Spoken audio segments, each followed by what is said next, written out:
믿음을 향한 여정 시리즈 22번째 시간, 진정한 화해를 바라며 라는 말씀의 제목으로 거룩하신 하나님의 말씀 전하겠습니다. 진정한 화해를 바라며. 아마 저를 포함하여 이 세상에 살아가는 많은 분들에게 누군가의 그 관계 속에서 정말 아름다운 관계를 만들고 싶은 그러한 소원은 반드시 있을 겁니다. 나 혼자 살아가는 세상이 아니기에 우리의 주변을 둘러봐도 정말 수많은 분들이 함께 계시잖아요. 정말 그분들 한 사람 한 사람에게 비춰지는 나의 모습이 아름답고 굉장히 온화하고 사람들의 존경과 어떤 칭찬을 받기에 합당한 모습이면 너무나도 행복할 텐데, 인생 살아보니 그게 그렇게 쉽지 않더라고요. 인생에서 무엇이 가장 힘드냐고 누군가가 제게 묻는다면 저 또한 어김없이 관계의 문제라고 이야기할 것입니다. 서로 얽혀있는 다양한 사람들의 만남, 그리고 그 삶의 현장에서 우리가 서로 뒤섞이며 함께 살아가는 그런 믿음의 공동체로 살아갈 때에도 이 관계의 문제는 늘 언제나 우리들의 마음을 어렵게 하고 힘들게 하는 그러한 자리임에 분명합니다. 그러나 여러분, 우리가 우리의 어그러진 관계의 자리, 또 그러한 삶의 자리에서도 어떻게 해요? 하나님은 그 관계의 자리가 회복되기를 원하시고 아름다운 화해의 자리로 우리가 세워지기를 너무나도 원하신다라는 것이죠. 하나님은 저와 여러분들에게 아름다운 그러한 인생의 의미들을 더하여 주셨습니다. 그것은 결코 혼자 살아갈 수 없는, 서로가 협력하여 형제와 자매가 함께 연합하여 살아가는 아름다운 은혜를 주셨어요. 한자 성어 중에 화해라는 단어가 있습니다. 화목할 화자와 풀 해자를 써서 화해라고 말하죠. 한자 성어 그대로 한자를 풀어보면 어떤 의미가 담겨 있냐 하면, 무언가 얼매어져 있고 얽혀 있고 묶여져 있었던 그러한 자리가 다시 풀어져서 화목해 되고 평화롭게 된다라는 의미를 가지고 있습니다. 깨어졌던 우리들의 사람들과의 관계 속에서 망가져 있던 그러한 힘든 삶의 자리에서, 관계의 자리에서, 그러나 하나님은 우리에게 반드시 하나님 안에서 화목하라라고 우리에게 부탁하고 계십니다. 우리는 계속해서 묵상하고 있는 창세기의 말씀을 통해서 그 화목에 대해서, 그 화해에 대해서 다시 한번 깊이 있게 묵상해 보려 합니다. 말씀 속에 나와 있는 야곱 일가의 그 어그러진 삶의 현장, 그들의 깨어졌던 관계의 자리, 잃어버렸던 아들 요셉을 다시 재회하며 만났던 그런 감격의 순간에도, 그러나 하나님은 그 안에서 그들의 삶이 화해로, 아름다운 화해로 이루어지기를 원하는데요. 그러나 오늘 우리의 삶 가운데 과연 우리는 우리의 삶 속에서 어떤 화해의 모습들을 그리고 만들어가고 있는지를 말씀을 통해 비춰보며 하나님이 원하시는 아름다운 진정한 화해를 바라보는 저와 여러분들의 삶을 깊이 있는 말씀 속에 함께 묵상하시기를 간절히 축복합니다. 오늘 우리에게 주시는 귀한 말씀, 진정한 화해를 바라며, 오늘 우리에게 주신 첫 번째 말씀은요, 진정한 화해는 우리의 관계를 새롭게 만듭니다입니다. 진정한 화해는 우리의 관계를 새롭게 만듭니다. 여러분, 누군가와 다투어 보셨을 때 화해해 보신 적이 있습니까? 네라고 자신 있게 말씀하시면 용기 있으신 당신을 축복합니다. 네. 아니, 다른 분들은 단 한 번도 안 싸워 보신 것처럼 아주 무탈한 인생처럼 눈을 지그시 감으며, 그런데 우리들의 인생 속에 이런 문제들이 너무나도 많이 일어나서 사실 가까운 사람들과 순간적으로 다툼이 일어나고 오해가 생기는 일들이 너무나도 많아요. 그런데 그때마다 화해라는 것들을 할 수 있는 기회가 있었어요. 어린 시절 유치원에 다닐 때는 친구와 싸우면 선생님이 저와 제 친구를 불러다 놓고 막 혼내신 다음에 자, 둘이 손 잡아, 악수해, 화해해, 자, 끝났어, 화해했어 라고 했던 그 기억이 제게 있는데, 여러분, 화해라는 것이 그렇게 쉽지가 않아요. 이 화해에도 레벨이 있어요. 정도가 있습니다. 그냥 하는 화해가 있는 반면에 진정한 회개에 이르러야 한다는 것을 성경은 우리에게 강조해 주고 있어요. 그런데 이 진정한 관계가 일어나면 어떻게 되는가? 첫 번째는 우리의 관계가 새롭게 된다는 거예요. 형식적이지 않고 가식적이지 않고 위선적이지 않은 관계로 간다는 거예요. 여러분, 저도 예전에 어떤 화해의 자리, 그런 화해를 경험했을 때 누군가와 이렇게 화해할 수 있는 자리에 앉아서 이렇게 밥을 먹으며 화해를 했던 적도 있습니다. 그런데 그 화해가 진정한 화해면 그 관계가 계속해서 좋아야 되는데, 근데 오래가지 못해요. 얼마 안 있어서 어떤 꼬투리, 저에 대한 꼬투리나 무언가를 잡으면 또다시 반격의 일격을 하는 그러한 성도들을 저는 마주했던 적도 있습니다. 그래서 한편으로는 이것이 진정한 화해가 아니구나, 이게 진정한 화해가 아니구나라는 그러한 경험을 느끼게 된 적도 있죠. 그런데 오늘 말씀에서 이들의 화해의 자리는 어떤가요? 우리가 오늘 말씀 창세기 50장에 이르기 전에 이미 창세기 45장에서는요 그들 안에 일명 화해라는 자리가 이미 일어났습니다. 요셉이 자신의 정체를 자신의 아버지와 형제들 앞에서 밝힐 때 창세기 45장 말씀을 들여다보면 뭐라고 말했냐면 45장 5절 말씀에 당신들이 나를 이곳에 팔았다라고 근심하지 마옵소서. 하나님이 생명을 구원하시려고 나를 당신들보다 먼저 이곳에 보내셨습니다라고 자신의 정체를 밝히며 말해요. 여러분, 여기에서 요셉이 강조했던 화해의 자리에 그가 강조했던 것은 뭐냐면 하나님의 섭리를 강조하고 있어요. 인간적인 움직임, 인간적인 얽혀있는 인간지사보다 자신의 그 모든 일어난 상황들을 하나님의 섭리의 현장으로 보는 거예요. 하나님의 섭리의 역사의 순간으로 봤던 거예요.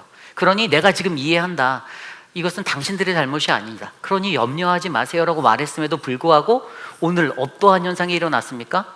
이들에게 화해가 일어났네라고 했지만 오늘 말씀은 그것에 대한 반전을 던져주고 있어요. 15절 16절 말씀입니다. 요셉의 형제들이 그들의 아버지가 죽었음을 보고 말하되 요셉이 혹시 우리를 미워하여 우리가 그에게 행한 모든 악을 다 갚지 아니할까 하고 요셉에게 말을 전하여 이르되 당신의 아버지가 돌아가시기 전에 명령하여 이르시기를 너희와 이같이 요셉에게 이르라. 내 형들이 내게 악을 행하였을지라도 이제 바라건대 그들의 허물과 죄를 용서하라 하셨나니. 아멘. 여러분, 이 대목에서 무엇이 느껴지죠? 이미 45장에서 아름다운 화해의 재회가 이루어졌어요. 요셉이 자신의 신분을 밝힘으로 형제들과 엉켜 안고 부둥켜 안고 아버지와 눈물을 흘리며 서로 그렇게 아름다운 만남의 재회, 화해를 이루었어요. 형제들이 염려하고 근심하는 것에 있어서 염려하지 말라라고, 하나님이 하나님의 놀라운 구원의 역사의 섭리에 나를 쓰기 위해서 나를 먼저 당신들보다 보낸 거니까 당신들 그거 염려하지 마세요라고 이미 말했음에도 불구하고 아버지 야곱이 죽자마자 어떤 일들이 일어났습니까? 오늘 말씀에서 형제들이 두려워하고 있어요. 저는요, 진정한 회개를 만들기 위한 스텝을 몇 가지로 이 말씀 안에서 찾을 수 있는데 그 첫 번째 스텝이 뭐냐면 덧인한 상처의 자리가 있다라는 거예요. 상처가 덧난 거예요. 여러분, 그들에게 아픔의 상처가 있었죠. 요셉의 마음에도 아픔의 상처가 있었습니다. 형들에게도 분명히 있었을 거예요. 아버지의 독자적인 사랑을 받던 그를 보며 상처가 있었을 거예요. 그 상처의 난 자리가 45장에서 그 한마디로 하나님의 역사예요, 하나님의 섭리예요 라며 부둥켜 안고 아름다운 만남으로 화해되었다라고 생각했는데 그런데 어떻게 됐습니까? 아니었어요. 오늘 말씀이 그걸 증명하잖아요. 오늘 말씀에서 아버지가 죽자마자 그들의 아버지의 죽음, 그것보다 더 큰 두려움이 밀려오는 것을 우리는 온몸으로 느끼게 되고 있어요. 아버지의 죽음이 얼마나 슬픈 것입니까? 일평생을 함께 해왔던 아버지가 이제 그들의 곁을 떠나갔습니다. 그 슬픔에 잠겨있는 가장 중요한 그때 그들의 마음에 가장 먼저 든 생각은 아버지의 슬픔에 대한 애통함과 비통함의 눈물보다는 우리의 아버지가 죽었으니 혹시 요셉이 우리에게 보복하면 어쩌지라는 염려와 근심의 두려움이었다라는 사실이에요. 그렇습니다, 여러분. 우리가 우리의 화해의 자리가 진정한 화해가 되기 위해선 가장 먼저 우리가 안고 있는 상처가 덧인하진 않았는지, 덧인한 상처가 아닌지 우리는 이런 것들을 조명해 보아야 합니다. 그래서 두려움이 슬픔으로 덮는 이 장면, 여러분, 이것 때문에 그 뒤에 이 덧인한 상처에서 어떤 일들이 일어납니까? 두 번째로 일어나는 것이 그 덧인한 상처에서 거짓말이 일어나는 거예요. 어떤 거짓말을 했죠? 아까 읽었던 말씀에서 아버지가 유언을 남겼어, 명령하셨어, 우리 형들을 이제 그만 놔두래, 용서해 주래, 우리 건들지 말아줘. 물론 진짜 그렇게 말했을 수도 있어요. 성경에는 나와 있진 않아요. 그러나 제가 유추하건대 그렇게 말씀하진 않았을 것 같아요. 이미 화해했다라고 아버지도 여기고 그렇게 생각했을 것인데, 근데 형들을 애워싸고 있는 그 두려움은 그 생각에서 쉽게 벗어나지 못하고 계속해서 끌려다니고 있었다라는 거예요. 그러다 보니 그들 스스로가 어떻게 해요? 지극히 인간적인 생각의 산물인 거짓말로 지금 이 두려움의 순간을 외면하겠다라는 인간적인 계획을 수렵하기 시작합니다.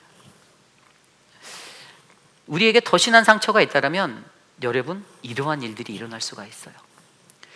진정한 회개가 필요하고 진정한 회복이 필요해요. 관계가 다시 살아나야 돼요. 무너졌던 관계가 있어서 그 관계에 상처가 났어요. 그런데 그 상처가 올바르게 회복되고 아물어야 되는데 덫이 나는 거예요. 제대로 된 치료 과정이 없으니. 그래서 두 번째 스텝은 무엇이냐? 이제 그러한 자리에 이제 후시딘을 바르는 거예요. 치료의 역사가 일어나기 시작해야 되는 거예요. 그게 뭐냐? 바로 오늘 말씀에서 18절에 있었던 말씀인데요. 18절 말씀을 들여다보면 어떻게 나와 있냐면 이렇게 나와 있습니다. 17절 후반부입니다. 당신 아버지의 하나님의 종들인 우리 죄를 이제 용서하소서 하며 요셉이 그들이 그에게 하는 말을 들을 때 울었더라. 오늘 하나님이 여기서 쓰고 있는 그 연고, 치료의 그 약은 후시딘이 아니라 바로 요셉의 눈물이었습니다. 요셉의 눈물. 여러분, 요셉의 눈물이요, 여기에서 영적으로 두 가지 의미를 가질 수 있어요. 그가 왜 오늘 눈물을 흘렸을까를 저는 곰곰이 고민해 보았어요. 저에게는 두 가지의 시선이 들어오더라고요. 두 가지 측면의 입장이 들어와요. 왜 요셉이 눈물을 흘렸을까? 첫 번째는 거짓말로 변명하고 반응하고 있는 형들에 대한 안타까움의 눈물이 있었을 거예요. 형님들, 내가 이미 말했잖아요. 그거 아니라고. 나는 그렇게 하지 않을 거라고. 하나님의 손에 있다라는 것을. 그 증거가 어디 있습니까? 19절 말씀에 보면 요셉이 그들에게 이르되 두려워하지 마소서, 내가 하나님을 대신하리이까? 내가 하나님을 대신하리이까? 영어 성경으로 do not fear, for am I in the people of God. 내가 하나님의 place of God, 하나님의 자리를 내가 대신할 수 있습니까? 라고 말하는, 나는 그런 심판자가 아니에요. 그거는 내 권한이 아닙니다라고 철저하게, 이것은 하나님의 주권적인 역사고 그 심판과 그 모든 처리는 하나님의 손에 있다는 것을 그가 강조하며 나는 그것을 하지 않는다라고 이미 선포하였는데, 그런데 형들이 어떻게 돼요? 이것을 의심하기 시작했어요. 신뢰하지 못했어요. 여러분, 관계의 변화가 일어나면 어떤 변화가 일어날까요? 첫 번째, 관계가 변화되잖아요. 온전한 화해가 돼서 관계가 바뀌면 신뢰가 쌓입니다. 신뢰가 쌓여요. 믿음이 가는 거예요. 그런데 믿음이 가지 않으면 그 신뢰를 한 방에 무너뜨리는 또 다른 기회를 노리죠. 언제 내가 저 사람의 꼬투리를 잡아서 어떻게 끌어내릴까에 대한 생각을 하는 게 인간이에요. 그런데 신뢰가 쌓이는 그 자리에서는, 관계가 개선된 그 자리에서는 온전한 신뢰가 쌓이며 서로가 눈빛만 보아도, 숨소리만 들어도 저 사람을 이해할 수 있어, 저 마음을 이해할 수 있어라는 그런 관계가 깊이 있게 형성되기 시작한다는 것이죠. 그런데 여전히 자신을 믿지 못한다라고 느껴지는 그 형들의 모습을 보니 마음이 아픈 거예요. 눈물이 나는 거예요. 너무나도 안타까운 거예요. 그리고 그 신뢰가 쌓여야 하는 자리에 관계가 개선돼서 깊어져만 가는 그런 은혜가 있어야 하는데, 그런데 여전히 형들은 자신을 두려워하고 있다라는 그 모습을 보니 너무나도 마음이 아팠던 것입니다. 그래서 처음에는 그가 흘렸던 이 눈물은 사랑의 눈물이에요. 너무나도 형들을 사랑하고 그들을 용서하고 그들과 함께하고픈데, 그들이 여전히 나를 신뢰하지 않고 나를 두려워하는 그 모습을 바라보며 거짓말로 반응하는 그들의 모습을 보며 마음이 아파 흘리는 눈물이 첫 번째 그의 눈물의 모습이에요. 또 다른 두 번째 측면의 모습은 어떤 것이냐? 그 두 번째 측면의 모습은요, 바로 오늘 그가 갖고 있었던 상처에 대한 그런 상처가 치유되기 시작하는 어떤 눈물을 흘리기 시작했다라는 거예요. 이게 무엇이냐? 형들이 그러한 말을 했을 때, 형들이 혹시 우리를 미워해서 네가 우리를 보복하지 않겠니라고 그 말을 들을 때, 저는 이 요셉의 심정 가운데 지나간 일들이 주마등처럼 지나갔을 것 같아요. 형들이 자기를 구렁이에다가 밀쳐넣었던 일, 위에서 서로 논의하며 그냥 야 빨리 가자 그랬더니 유다가 그러지 말고 죽이지는 말자 막 이러면서 서로 디스커스했던 그 이야기들, 그리고 그렇게 상인에게 팔려가서 들어간 애굽 땅에서 종살이 하다가 누명을 써서 감옥에 갇히게 되고 애굽의 총리가 될 때까지 지나갔던 수많았던 그러한 어려움의 일들이 주마등처럼 지나가며 자신의 상처를 열게 했다라는 거죠. 사랑했던 아버지와 헤어지게 됐던 그 모든 자리까지도. 그 상처가 생각나니 어떻게 됐어요? 오늘 말씀에 히브리어로 바카라는 이 울다, 통곡하다, 그의 눈물이 흘러내리기 시작했다라는 거예요. 형들을 볼 때마다 문득문득 떠오르는 치밀어 올라오는 그 어떠한 자신의 상처의 자리가, 여러분 우리도 그렇잖아요. 우리도 부부 생활하거나 어떤 삶을 살 때 누군가에게 트라우마 같이 어떤 상처가 있으면 잊지 않고 10년이고 20년이고 30년이고 기억해내면서 그것들을 이렇게 꺼집어낼 때가 있잖아요. 왜 그렇죠? 우리에게 상처가 있기 때문이에요. 그런데 그에게 그러한 상처가 생각이 나는데 이 앞에서 눈물이 흘러나오는 것은 그가 상처받은 것 때문에 눈물이 나오는 게 아니라 그가 상처를 받았지만 하나님이 이 모든 것들의 역사의 주관자이시고 섭리의 하나님이심을 그가 알기에 요셉이 그동안 상처 때문에 잃어버렸던 나의 존재론적인 가치를 스스로 회복하면서 하나님의 섭리 가운데 그 은혜 가운데 나를 내려놓으면서 상처투성이었던 요셉이 잃어버렸던 그의 스스로의 존재를 자존감을 회복하며 하나님 앞에 치료되는 과정 가운데 그가 그 눈물을 흘리고 있다는 것이에요. 여러분, 우리 하나님은요, 우리의 상처 위에 하나님의 은혜를 덧입히시는 하나님이심을 믿으셔야만 합니다. 우리에게 때로는 가슴 아픈 상처를 우리에게 주시기도 하세요. 그러나 그것은 우리로 하여금 연단하고 우리로 하여금 더욱더 내성이 강해져서 이 험난한 세상에서 하나님의 거룩한 백성으로 올바르게 살아가게 하기 위해서 우리에게 그러한 은혜를 주시는데, 오늘 요셉의 상황이 바로 자신의 상처가 치유되는 그 시점에서 상처투성이었던 그러한 자리에 진정한 화해가 일어나 자신의 상처가 회복되어지는 그것들을 느끼며 하나님 앞에 눈물을 쏟고 형들 앞에 그 눈물을 보이고 있다는 거예요. 그러자 그의 모습의 일방향적인 것으로 이것이 끝나지 않아요. 형들이 거짓말에 반응한 안타까움에 눈물을 흘렸든 아니면 요셉의 상처가 치유되어지는 과정 가운데 눈물을 쏟아넣든 그 눈물이 일어나자 어떻게 됩니까? 그 뒤에 18절 말씀에 형들이 또 친히 와서 요셉 앞에 엎드려 이르되 우리는 당신의 종이니이다라고 얘기해요. 여러분, 이것은 무엇입니까? 형제들이 그냥 살기 위해서 자궁직책으로 즉흥적으로 말하는 멘트가 아니에요. 여러분, 이 멘트는요, 그의 눈물을 바라보고 요셉의 진심을 가슴으로 느꼈던 형제들의 반응이었습니다. 내 동생이 흘리는 그 눈물, 요셉이 흘리는 그 눈물 가운데 그가 나를 진심으로 생각하는구나. 그래서 어떻게 해요? 엎드렸어요. 옛날에 꿈을 들을 때마다 형의 볕단들이 내 볕단에 절할 것이고 막 그렇게 했던, 우리가 너한테 엎드린다고 절한다고 이렇게 했던 형들의 마음이 변화가 되었어요. 아름다운 화해가 일어나고 아름다운 치유가 일어나니 이 아름다운 치료의 과정으로서 이 후시딘을 바르는 것과 같은 치료의 역사가 일어나니 그 눈물 앞에서 그들의 마음이 녹아내리고 그들의 마음이 다시 자기보다 어리지만 이 동생 요셉에게 순종할 수 있는, 자신의 죄가 더욱더 깊어졌다라는 것을 깨닫고 낮아질 수 있는 자리로 내려갈 수 있는 그러한 은혜가 그들에게 부어지기 시작했던 것이죠. 그렇습니다, 여러분. 저와 여러분의 삶에도 우리에게 진정한 화해가 일어나기 위해서는요, 우리의 더 심한 상처에 이러한 아름다운 치료의 눈물, 치료의 은혜의 자리가 깃들어야만 합니다. 여러분, 이게 중요해요.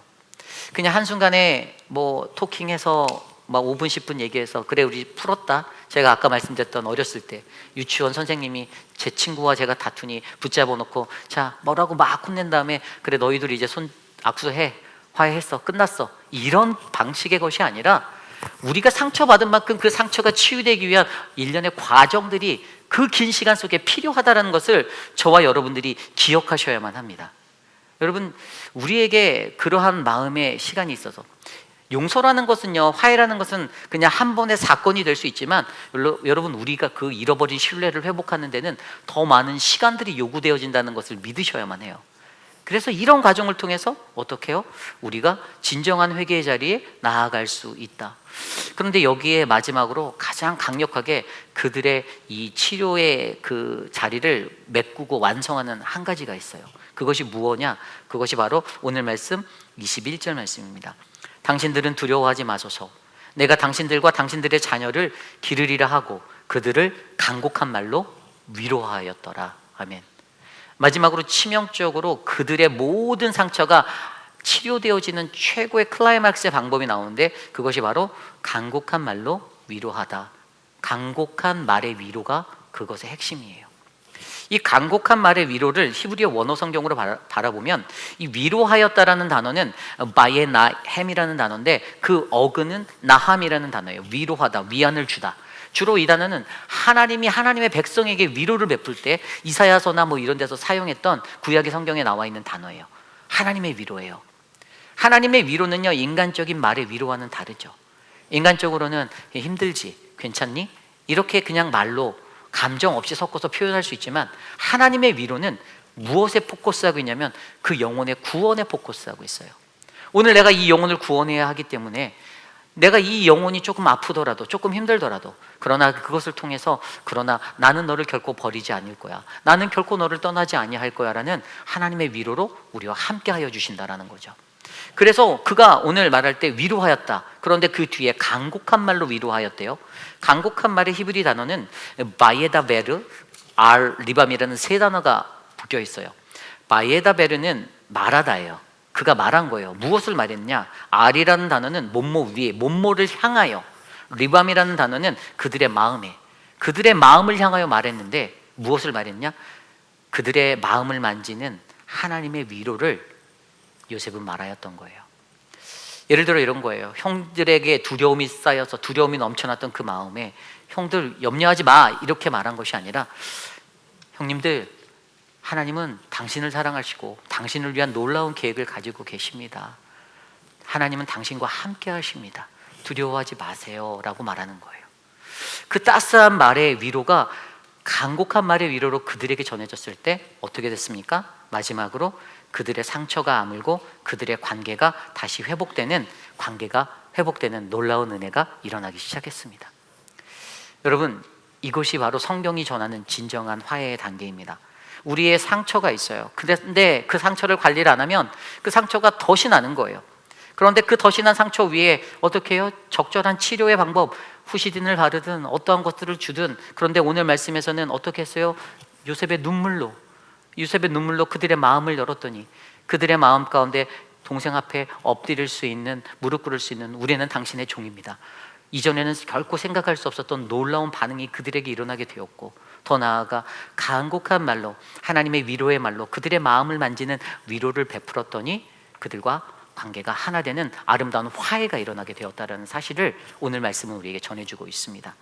그렇습니다. 여러분, 저는요, 저와 여러분 우리들의 삶에도 이러한 아름다운 화해의 은혜가 널리 일어났으면 좋겠습니다. 사람과 사람을 대할 때 진심 어린 마음은 보이게 되어져 있어요. 형식적인지 형식적이지 않은지, 겉으로만 취하는 외형적인 반응인지 우리가 너무나도 잘 알아요. 아마 여러분도 잘 아실 거예요. 제가 만약에 지나가면서 여러분들 만나면서 안녕하세요 하고 딱 인사했는데 이게 멘트가 안녕하세요 이런 멘트가 아니라 그냥 딱딱하고 메말라 있는 안녕하세요, 그러면 누군가 그러겠죠? 또 영혼 없는 멘트를 하네, 이렇게 말할 거예요. 그러니까 사람은 영적인 존재이기 때문에 우리가 너무나도 잘 아는 거예요.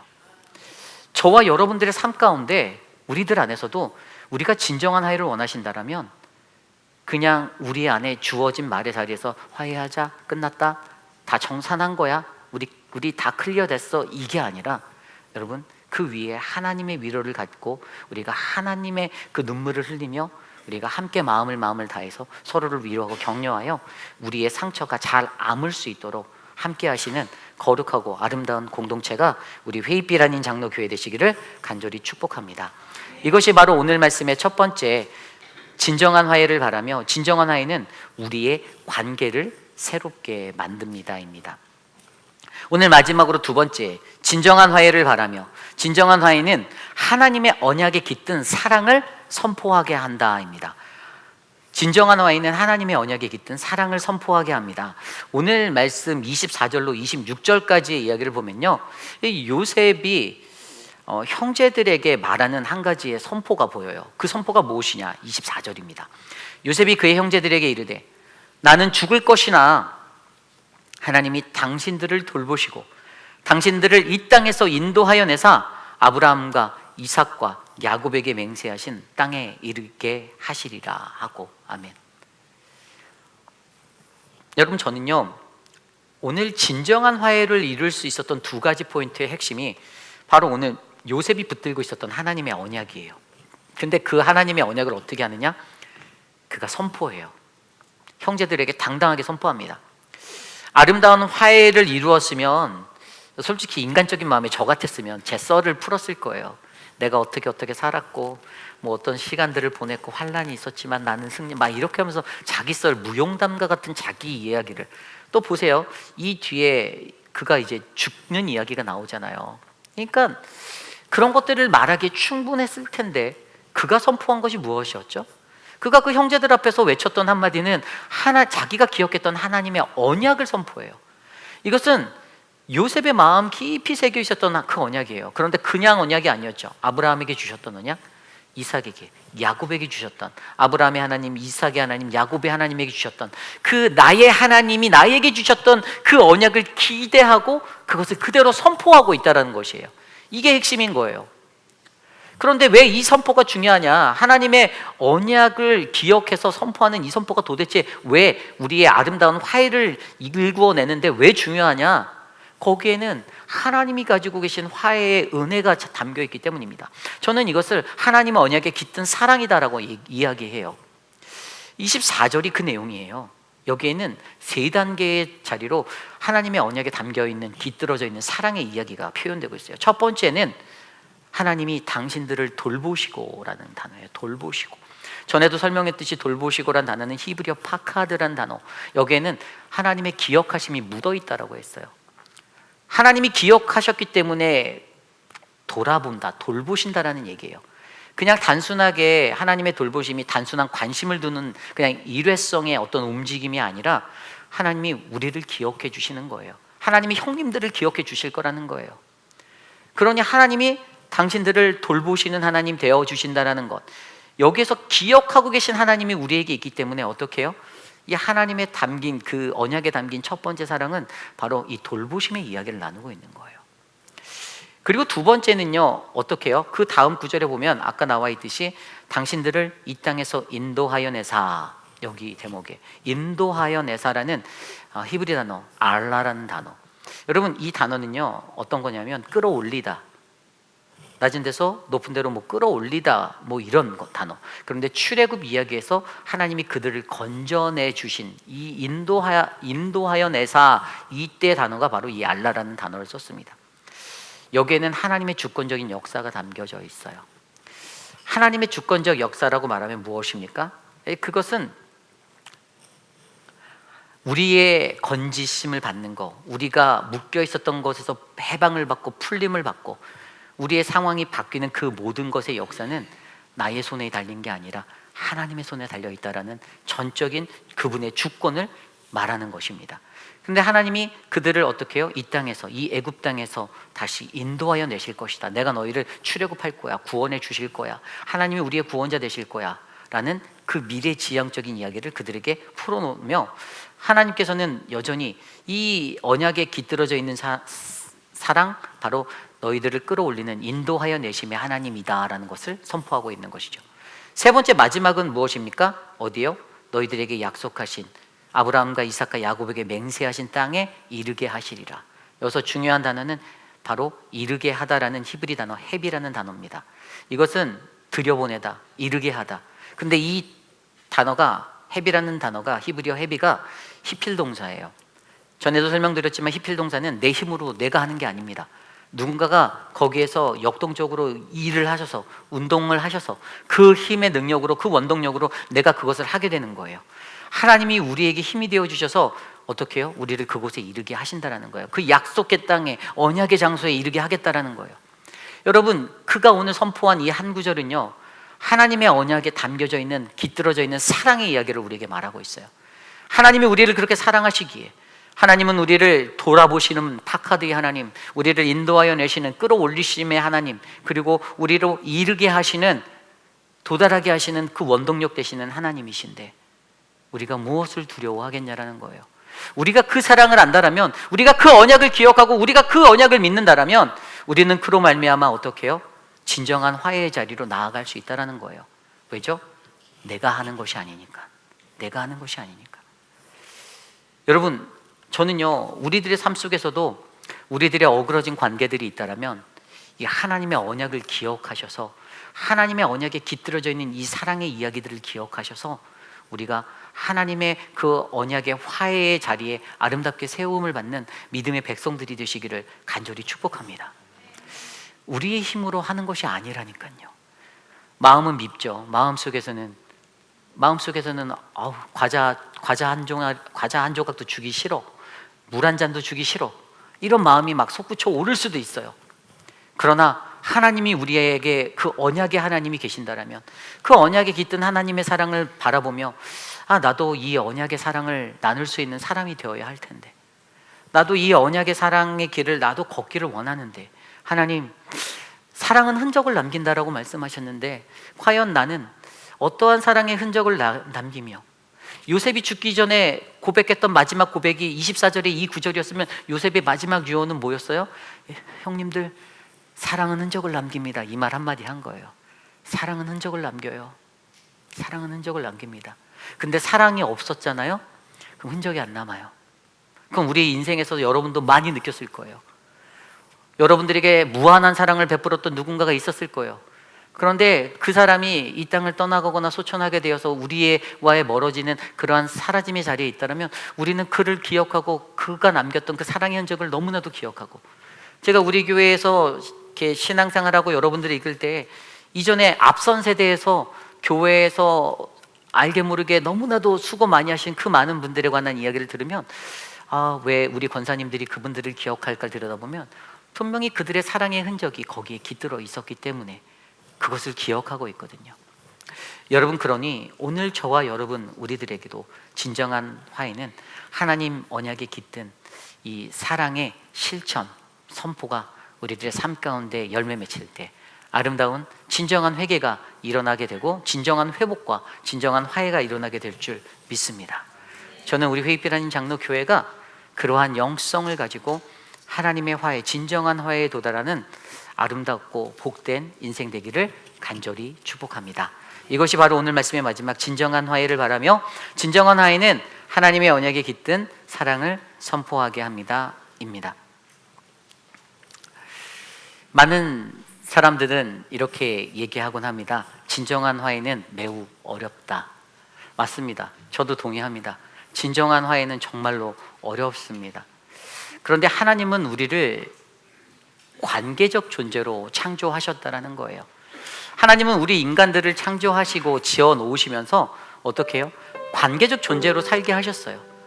그런데 문제는 우리 인간이 너무나도 이기적이어서, 우리가 너무나도 자기 중심적이어서 나만 바라보고 나만 생각하고 살다 보니 이 관계에 금이 가기 시작합니다. 깨어져요. 그래서 그것이 상처가 되고 그것이 마음 아파해요. 하나님이 인간을 지으시고 아담과 하와를 지으시고 만들어 놓으신 후에 너희들은 관계적 존재로 살아야 했는데, 인간이 갖고 있는 자기 중심적인 그 자기 중심성의 모습들이 그 관계를 무너뜨렸어요. 깨뜨렸어요. 거기에 뭐가 있다고요? 죄가 있어요. 죄. 그게 죄예요. 아담과 하와에게 죄가 들어갔을 때 어떻게 했습니까? 아담과 하와는 서로에게 토스했어요. 제가 그런 게 아니고요, 저 뱀이 나한테 그랬어요. 저 여자가 나한테 먹으라고 했어요. 아담은 하나님과의 관계가 깨어진 그 상태에서 어떻게 했어요? 숨었어요. 하나님의 낯을 피하여 숨었습니다. 아담아 내가 어디 있느냐라고 찾으시는 그 하나님의 음성 앞에 그는 숨어버렸어요. 자기의 존재가, 하나님이 지으신 창조의 존재가 완전히 무너져 내린 그 삶에 일어난 현상, 바로 그러한 모습, 하나님과의 관계가 깨어지고 다른 이와의 관계도 깨어지고 자기 자신과의 관계도 산산이 깨어진 그 삶의 자리. 그러나 하나님은 우리에게 그 자리가 회복되어야 한다고 말씀하십니다. 진정한 화해를 꿈꾸십니까? 진정한 화해는 말로만 던져지는 화해가 아닙니다. 새로운 관계로서의 변화됨이 필요합니다. 우리가 기존에 맺었던 인간관계, 우리의 관계들이, 나 자신과 나 스스로의 나 자아에 맺었던 나의 관계가, 내가 믿는 하나님과의 나와의 관계가 이 순간 이 자리에서 변화될 때 우리는 나의 연약함을 아시고 하나님의 언약의 백성으로 부르시고 그 사랑으로 나를 어루만져 주시는 그 하나님을 만나며 우리가 만나는 하나님과의 새로운 관계가, 우리가 사랑하는 형제 자매들, 모든 사랑하는 우리들의 이웃들의 그들과의 관계가 다시 회복되어지고 다시 살아나는 은혜의 관계로 채워지게 될 줄 믿습니다. 저는 우리 회입빛 하나님 장로교회의 그러한 사랑의 회복과 사랑의 화해가 아름답게 일어나길 원합니다. 20년, 30년, 40년 된 깨어진 관계의 자리가 저와 여러분들 안에 있다면 그것들을 깨뜨려 버릴 수 있는 그 은혜를 여러분 하나님께 간구하시길 바랍니다. 눈물로 하나님 앞에 엎드리며 하나님께 애원하며 하나님 나 좀 도와주십시오. 이 관계가 바른 관계로 진정한 화해로 하나님 회복되어질 수 있기를 소망합니다라는 기도가 우리 모두에게 차고 넘치시기를 간절히 축복합니다. 그러한 마음으로 오늘 말씀을 놓고 함께 찬양할 때 모두 자리에서 일어나서 우리를 사랑하시는 그 주님, 하나님 나도 그 사랑 안에 감격하며 주님과 동행하기 원합니다. 우리 함께 그 사랑 얼마나 함께 찬양하며 나아가겠습니다. 다 표현 못해도 나 표현하리라. 다 고백 못해도 나 고백하리라. 다 알 수 없어도 나 알아가리라. 다 닮지 못해도 나 닮아가리라. 다 표현 못해도 다 표현 못해도 나 표현하리라. 다 고백 못해도 다 고백하리라. 다 알 수 없어도 나 알아가리라. 다 닮지 못해도 나 닮아가리라. 그 사랑 얼마나, 그 사랑 얼마나 아름다운지, 그 사랑 얼마나 날 부욕해 하는지, 날 부욕해 하는지, 그 사랑 얼마나 기고 놀라운지리. 그 사랑 얼마나 나를 감격하. 우리 처음부터 다시 한번 고백합시다. 다 표현 못해도 나 표현하리라. 다 표현 못해도 나 표현하리라. 다 고백 못해도 나 고백하리라. 다 알 수 없어도 나 알아가리라. 다 닮지 못해도 나 닮아가리라. 다 표현 못해도 다 표현 못해도 나 표현하리라. 다 고백 못해도 나 고백하리라. 알 수 없어도 나 알아가리라. 다 닮지 못해도 나 닮아가리라. 그 사랑, 그 사랑 얼마나 그 사랑, 그 사랑 얼마나 부욕해 하는지. 그 사랑 크고 놀라운지를, 크고 놀라운지를. 그 사랑 얼마나 나를 감격한. 그 사랑 얼마나, 그 사랑 얼마나 아름다운지. 그 사랑, 그 사랑 얼마나 부욕해 하는지. 그 사랑 얼마나 기고 놀라운지리. 그 사랑 얼마나 나를 마지막으로 오늘 그 사랑, 그 사랑 얼마나 아름다운지. 그 사랑 얼마나 부욕해 하는지. 그 사랑 얼마나 크고 놀라운지리. 그 사랑 얼마나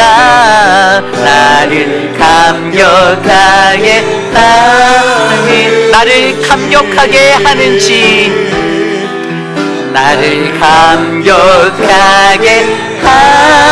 하는지.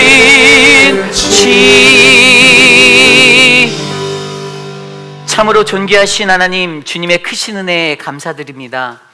하나님, 우리가 함께 살아가는 믿음의 공동체로 살아갈 때 하나님, 나의 연약한 자아와 나의 어그러진 모습으로 서로가 서로 간의 관계가 깨어지고 부서지고 망가지는 아픔을 경험할 때마다 하나님, 우리 안에 진정한 화해를 바라보는 이 소망의 은혜가, 이 언약이 흘러가기를 간절히 소망합니다. 하나님, 진정한 화해가 이루어졌다라면 하나님, 우리 안에 관계가 새롭게 되기를 소망합니다. 그리고 그 하나님의 언약에 깃든 사랑의 그 실천과 선포로 말미암아 하나님, 서로가 서로 안에서 올바르게 화해하고 올바르게 회복하는 믿음의 가족으로 우리들을 불러 주시옵소서. 특별히 하나님, 사랑하는 오라버니를 주님 품에 올려드린 우리 한영님 집사님의 삶에 위로를 주시고 그 아픈 마음에 하나님의 만지심과 안아주심으로 하나님, 기쁜 주님의 구원의 소망을 바라볼 수 있도록 은혜 베풀어 주시옵소서.